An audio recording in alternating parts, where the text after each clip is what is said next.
إن الذين قالوا ربنا الله ثم استقاموا تتنزل عليهم الملائكة ألا تخافوا ولا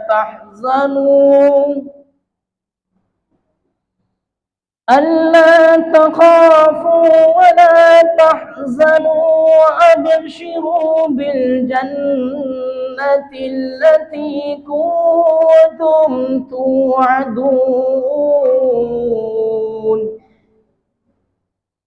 نحن أولياؤكم في الحياة الدنيا وفي الآخرة ولكم فيها ما تشتهي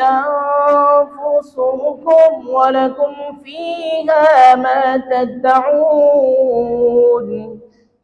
نزلا من غفور رحيم ومن أحسن قولا ممن دعا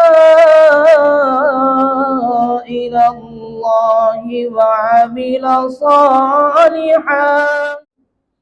وعمل صالحا وقال إنني من المسلمين